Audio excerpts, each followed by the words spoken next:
Olá, queridos amigos internautas, é muito bom estar aqui com vocês trazendo mais um programa Ligados na Palavra. O programa Ligados na Palavra, nesta temporada, está abordando temas voltados a fenômenos psíquicos anormais. E esses fenômenos são muito importantes serem tratados e o objetivo desse programa é alertar e informar sobre essas questões. E o programa de hoje vai abordar algo interessante, que é voltado à educação de crianças. Então, fiquem atentos que o programa Ligados na Palavra está começando.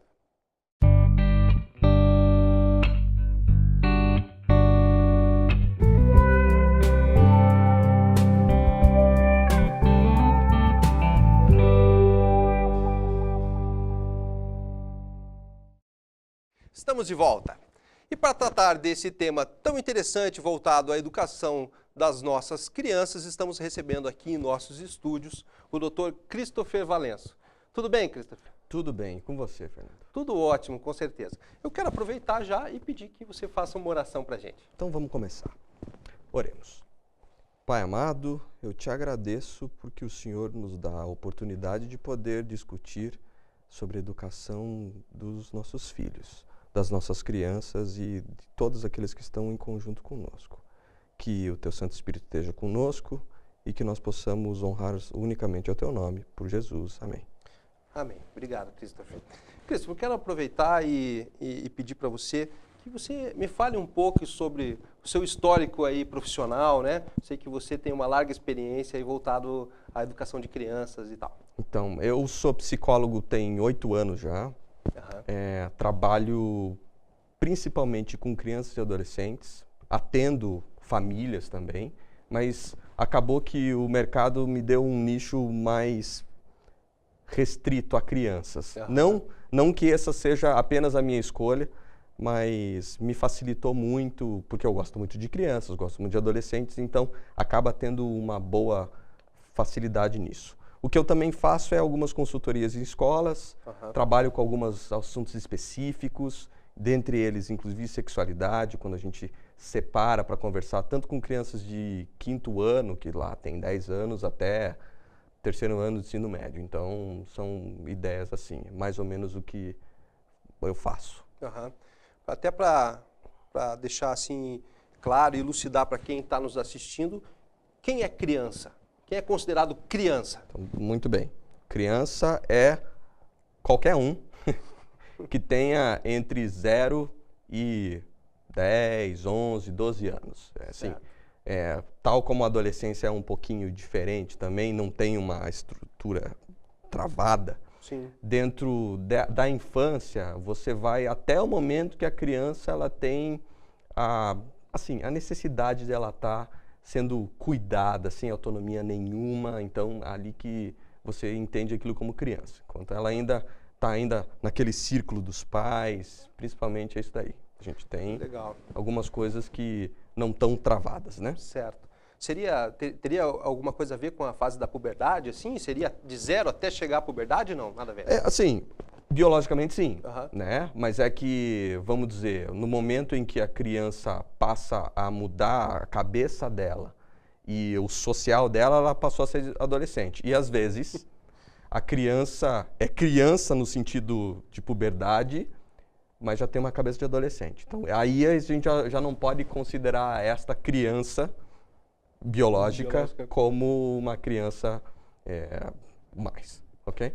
Legal, doutor. A gente trouxe aqui para falar sobre a educação das crianças. Então, vamos lá. E quem está nos assistindo, com certeza, hoje o dia a dia das famílias e as necessidades, até financeiras, fazem com que tanto o pai quanto a mãe tenham que sair para o mercado de trabalho, tem uma jornada de trabalho extensa, muitas vezes aí trabalham 8, 10, 12 horas por dia e acabam que os filhos, né, as crianças acabam sendo já desde pequenas colocadas em creches ou por babás que ficam em casa cuidando dessas crianças, ou muitos também são educados pelos avós. Sim. E assim, como fazer para educar essas crianças tendo essa rotina, digamos assim, que me parece não muito aconselhável, né? Então, sim, ó, a primeira coisa que a gente vai pensar como criança é a seguinte: você precisa ter tempo com ela. Só que você acabou de me trazer um problema que não existe mais tempo. Então a gente precisa de ter uma outra questão, que é a questão de ser intencional, de querer estar.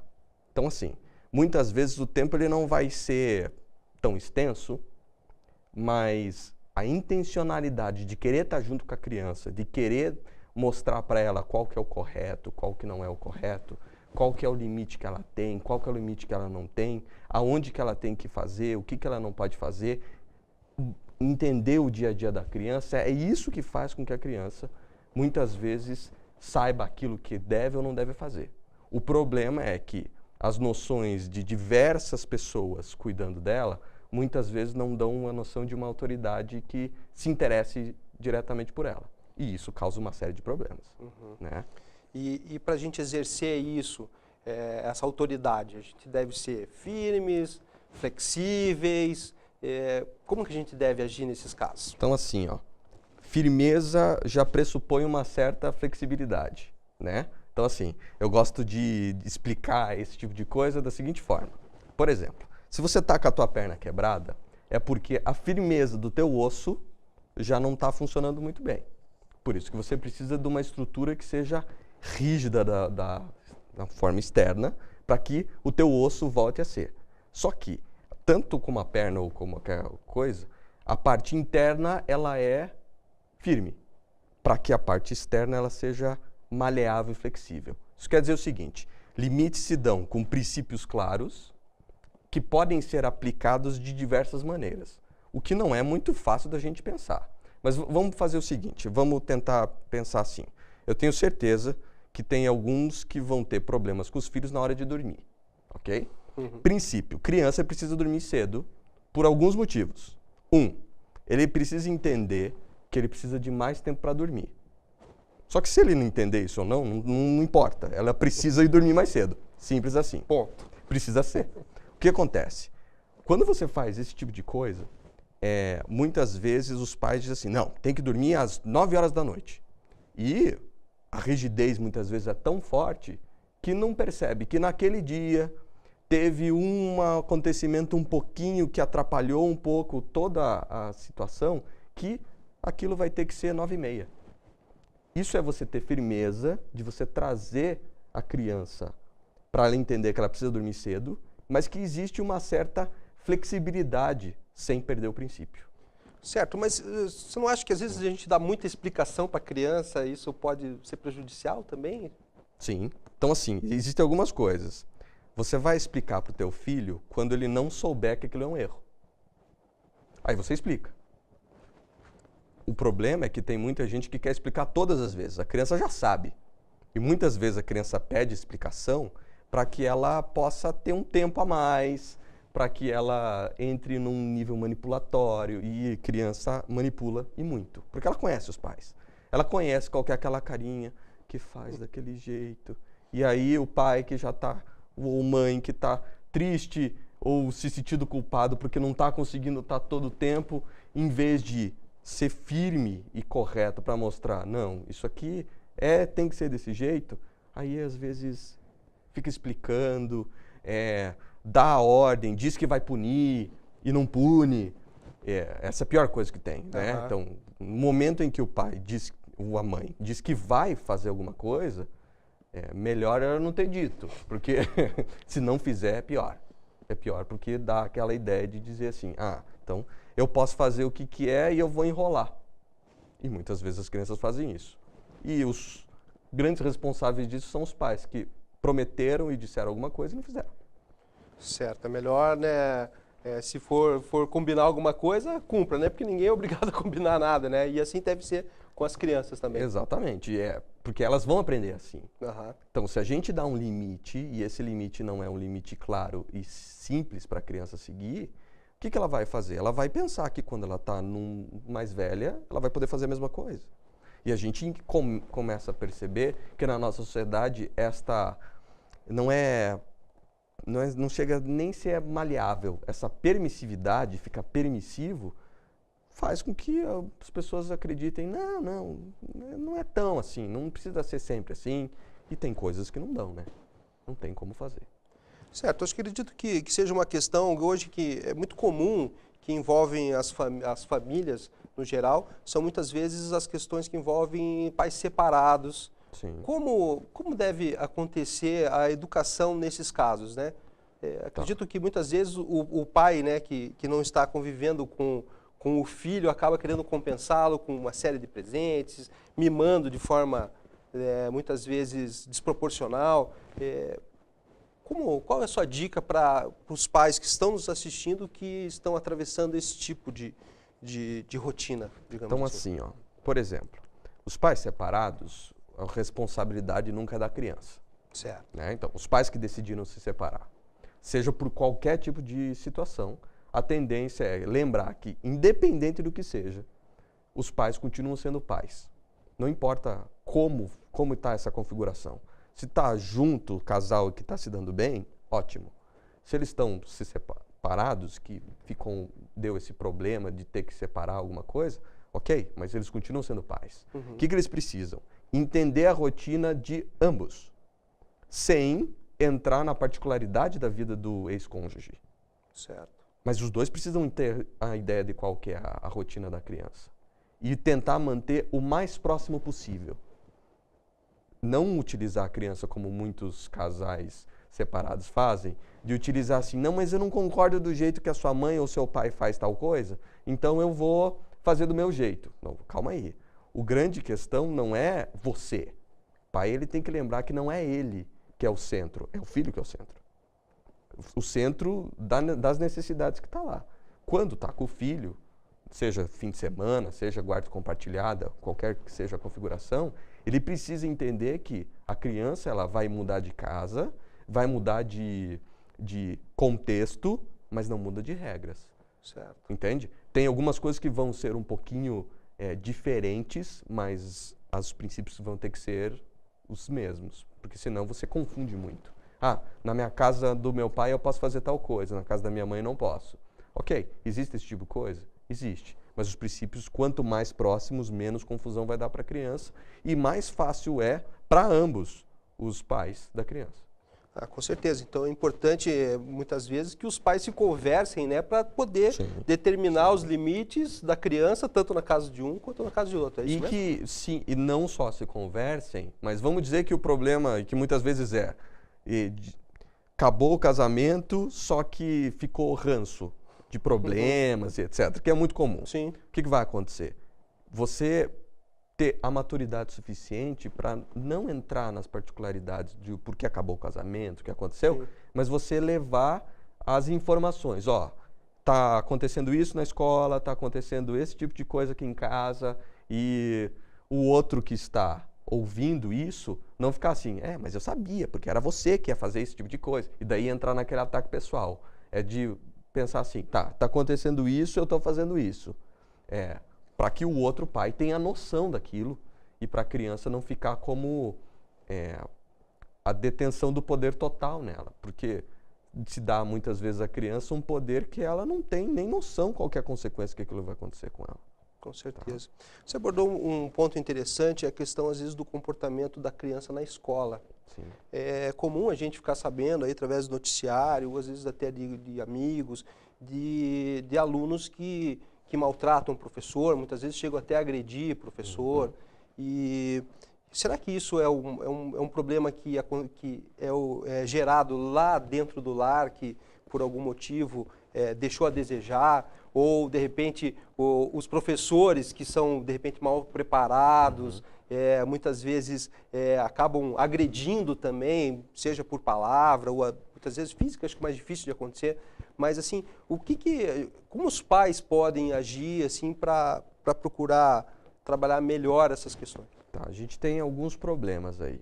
O primeiro deles é o seguinte, se os pais eles não estão acostumados a dar limites claros para as crianças, deixar com que ela faça o que ela quiser, seja porque ela está na creche o dia inteiro, seja porque ficou a babá, o avô, qualquer coisa assim, o que acontece? Muitas vezes, quem é a única pessoa que olha para aquela criança e diz, você tem que abrir o seu caderno, você tem que pegar as suas coisas, pegue tal coisa, faça tal coisa, é a única que está dizendo para aquela criança assim, ó, você tem que fazer alguma coisa, dá ordens. E esse é o primeiro problema que vai acontecer. Por quê? Uma criança que está acostumada a fazer o que ela quer, quando ela chega num local que aí o professor pega e diz assim, não, você não pode fazer isso, o que vai acontecer? Ela vai começar a se rebelar. Como? Você está dizendo não para o meu desejo, mas eu quero comer agora, eu estou com fome. E na escola você tem o limite dos outros, é a primeira noção de comunidade que tem. Tem muitas crianças que só vão ter essa noção de comunidade na escola, porque em casa não tem. Em casa ela faz o que ela quiser. E quando dá um embate, aí é o professor. E muitas vezes o professor vem nessa situação sem o preparo suficiente ou sem a visão do todo. E muitas vezes ele, de uma série de coisas, vai ter uma série de problemas. Mas o principal problema é que normalmente a criança não tem quem olhe para ela, tem intenção, queira alguma coisa dela. Simplesmente ela pode fazer o que ela quiser. Ver televisão no momento que ela quiser, no tempo que ela quiser, quanto ela quiser. Tá? E qual seria, digamos assim, uma rotina ideal para uma criança? Né? Seja ela feita pelos pais, ou pelos avós, ou pela babá. Qual seria, assim, na tua opinião? Assim? Vamos lá. Então, assim, primeiro, não ir dormir meia-noite. O dia seguinte começa no dia anterior. Uhum. Essa é a primeira coisa. A criança tem que dormir cedo. Primeira explicação é a seguinte, a criança precisa dormir cedo porque é no sono que a criança cresce. Certo. E que o cérebro, ele reestrutura algumas coisas durante a noite para fazer com que os aprendizados daquele dia que passou sejam formados e colocados em maneiras e locais específicos para que no dia seguinte ela seja melhor. E o que é cedo? Cedo, 9 horas. 9 horas. Tá? Uhum. Média. Vamos colocar a média, tá? Por quê? Aí tem gente que vai deixar a criança lá, né? Mas média 9 horas. Dependendo da idade, um pouquinho antes. Tem crianças muito novas, né? Crianças pequenas, até 2 anos, precisam dormir muitas horas por noite. Tanto é que você pode colocar uma criança tranquilo, bem novinha, lá pelas 7, 8 horas da noite, que ela vai tranquilamente até o dia seguinte. Dependendo da mamada ou como é que for, mas precisa dormir muito.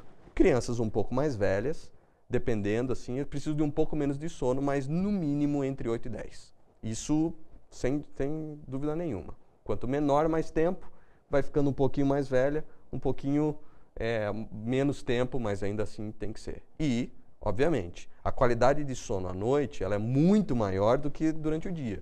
Então não adianta você dizer, não, mas meu filho vai dormir meia-noite, ele acorda às 11 horas da manhã.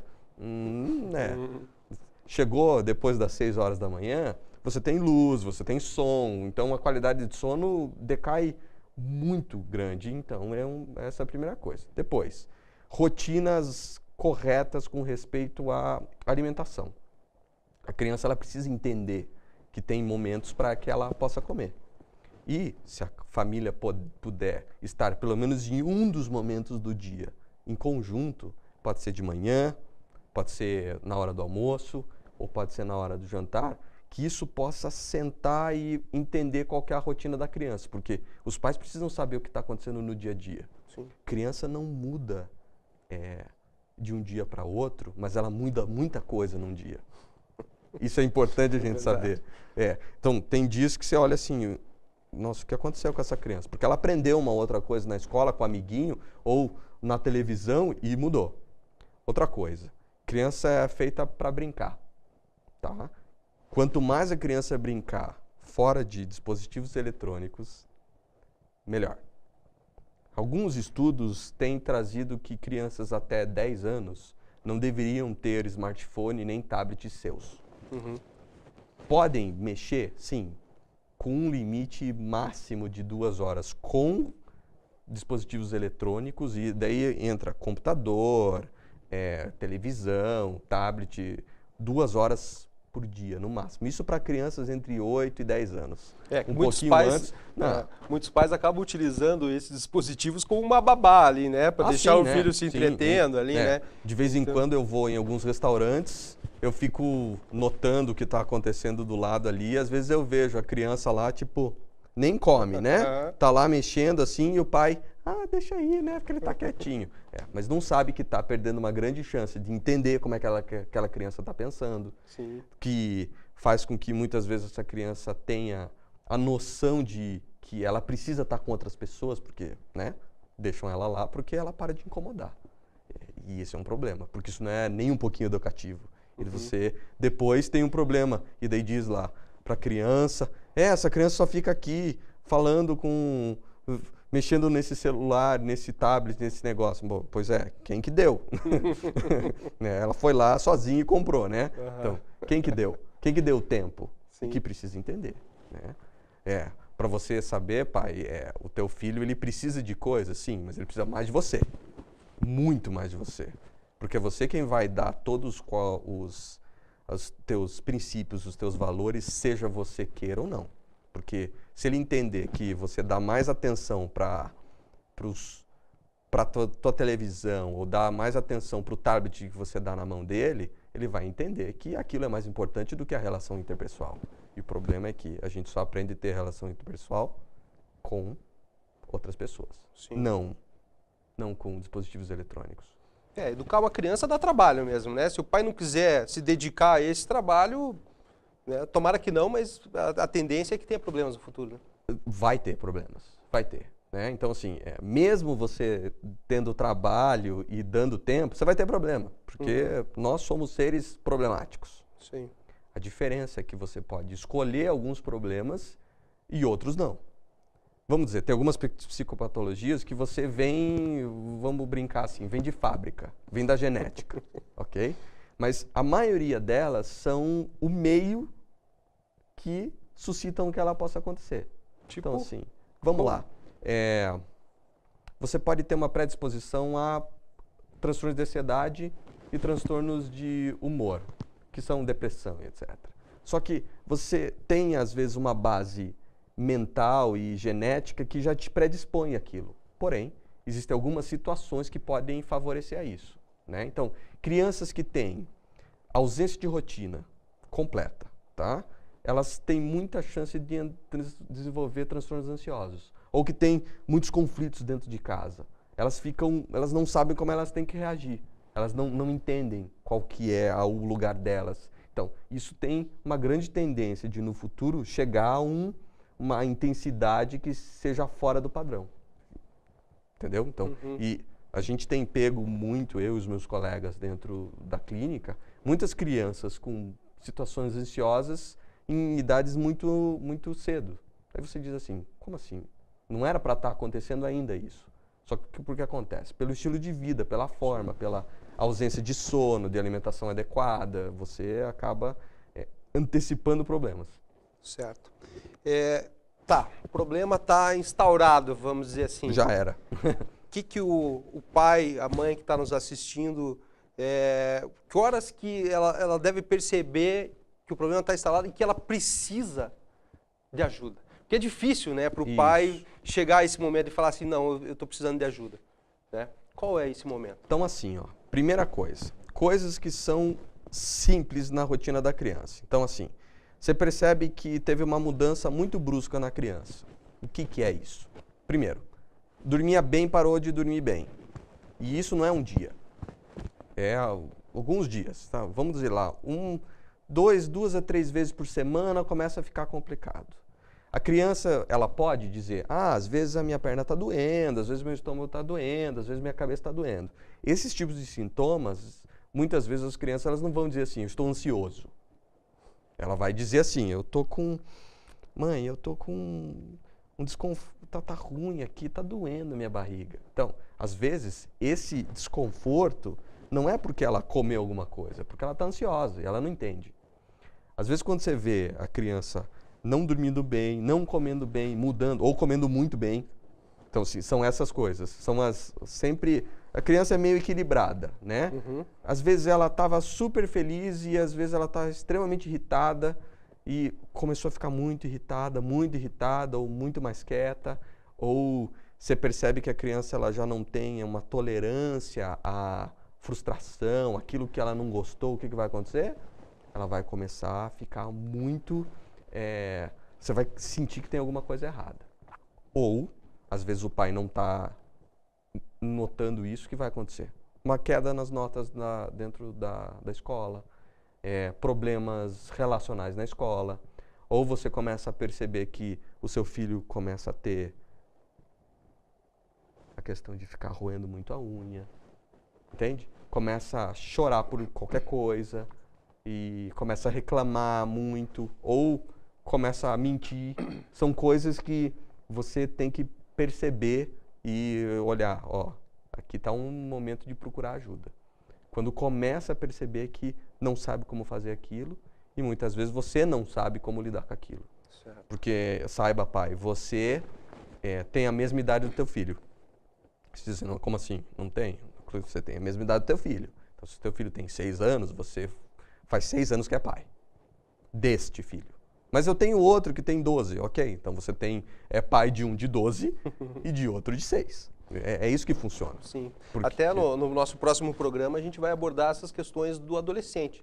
E educar adolescente e criança é diferente?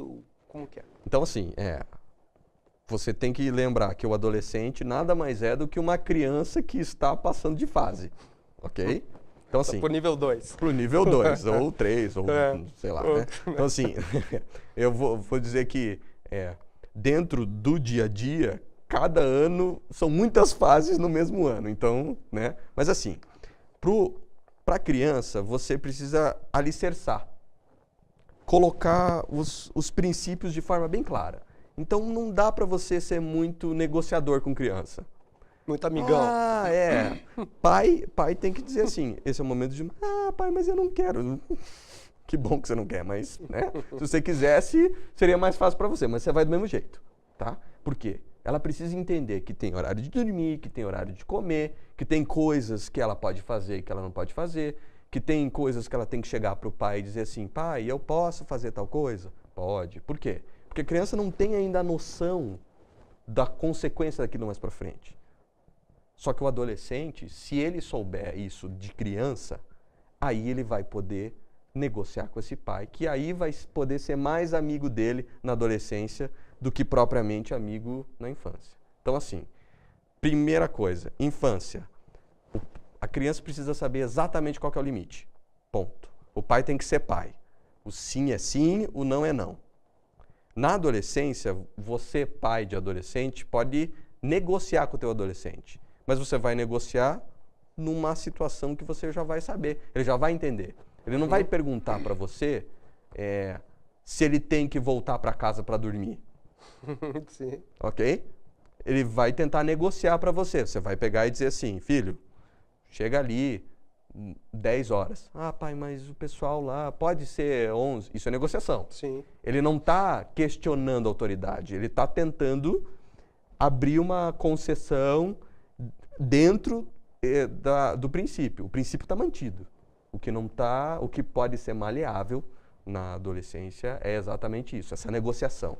Só que, se você resolver ser amigo do seu filho na infância e negociar com ele na infância, na hora de negociar mais para frente você não vai ter princípio. E aí é um problema. Doutor, gostaria de agradecer. O assunto é interessantíssimo, a gente podia ficar conversando aqui por muito tempo. Sim. Mas infelizmente temos que encerrar. Gostaria de agradecer a tua participação aqui, mas antes gostaria de fazer uma oração. Vamos lá. Senhor Deus e Pai, graças te damos, Senhor, por estarmos aqui nesse programa, passando um pouco sobre a educação de crianças, um pouco da educação de adolescentes. Eu gostaria, Senhor, que essas palavras, todos esses assuntos que foram abordados aqui, cheguem até a casa do nosso amigo internauta que está nos assistindo de forma elucidativa, que tudo que foi abordado aqui possa realmente fazer a diferença na casa de cada um que está nos assistindo. Te peço também, Senhor, uma bênção especial por toda essa equipe e por cada um que está nos assistindo nesse momento. Graças te damos por tudo, Senhor, em nome de Jesus. Amém. É isso aí, meu amigo. Muito obrigado pela sua companhia aqui conosco no programa Ligados na Palavra. O nosso programa, você pode fazer a diferença através dele, compartilhando, você pode curtir, divulgar, se inscrever em nosso canal. Então faça isso agora, se possível. Se você estiver no YouTube, aqui embaixo tem o inscreva-se. Clica ali, inscreva-se. Você estará recebendo semanalmente conteúdos interessantíssimos que eu tenho certeza que vai fazer a diferença na sua vida. Obrigado, Christopher, mais uma vez. Obrigado para você que está em casa nos assistindo. Até o próximo Ligados na Palavra.